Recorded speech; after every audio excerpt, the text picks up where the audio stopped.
శ్రీ భద్రావతి సమేత శ్రీ భావనారుషి స్వామి వారి కళ్యాణ మహోత్సవ కార్యక్రమాలు అత్యంత వైభవంగా జరుగుతున్నాయి. ఉత్సవాలలో భాగంగా ఆదివారం రాత్రి సమారాధన కార్యక్రమం నిర్వహించారు.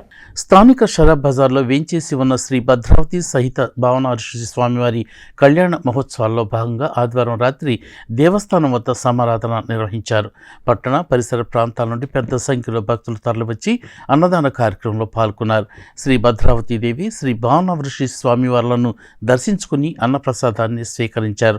ఈ కార్యక్రమంలో శ్రీ పద్మశాలీయ బహుత్తమ సంఘం పెద్ద శ్రేష్ఠులు జొన్నాదుల కృష్ణ సత్యనారాయణ, జొన్నాదుల వెంకట కోటేశ్వరరావు, తాడిపర్తి శివ సత్యనారాయణ వరప్రసాద్, శ్రీ పద్మశాలీయ బహుత్తమ సంఘం గౌరవాధ్యక్షులు జొన్నాదుల మహేష్, గౌరవ సలహా సభ్యులు అక్కల శ్రీరామ్, దివి హేమంత కుమార్, గుంటి వెంకట్, అధ్యక్షులు తిరువిధుల సాంబశివరావు, ప్రధాన కార్యదర్శి పంచుమర్తి భాస్కరరావు, కోశాధికారి గట్టు బాల శ్రీనివాసరావు, ఉత్సవ నిర్వహణ కమిటీ చిన్నం హరిగోపాల్, జొన్నాదుల మదన్మోహన్ రావు, ఆకురాతి శ్రీనివాసరావు, గంటి ధనలక్ష్మి, తాడిపర్తి శ్రీనివాసరావు తదితరులు పాల్గొన్నారు.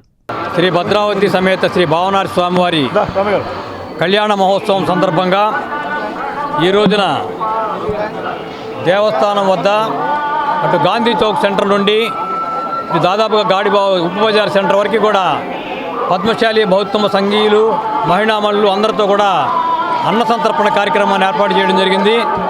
మరి కళ్యాణం అయిన తర్వాత మరొక ముఖ్యాంశంగా ఈ యొక్క అన్న సంతర్పణ కార్యక్రమం జరుగుతుంది. ఈ కార్యక్రమంలో పద్మశాలి బౌద్ధమ సంఘీయులు దాదాపుగా 8,500 మంది పాల్గొంటారు. ఈ రోజున కరెక్ట్గా 7 గంటలకే ఈ అన్న సంతర్పణ కార్యక్రమాన్ని బిగించేయడం జరిగింది. ఈ అన్న సంతర్పణ కార్యక్రమంలో సాంస్కృతిక కార్యక్రమాల్లో భాగంగా చిన్నపిల్లలు కూచిపూడి నృత్య కార్యక్రమాన్ని కూడా ఏర్పాటు చేయడం జరిగింది.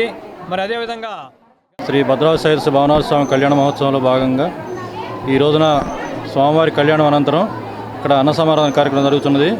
ఈ కార్యక్రమం సంఘీయులందరూ పాల్గొని కార్యక్రమాన్ని జయప్రదం చేసి కన్నుల పండుగ చేసినందుకు సంఘీయులందరికీ ధన్యవాదాలు తెలుపుకుంటున్నాను.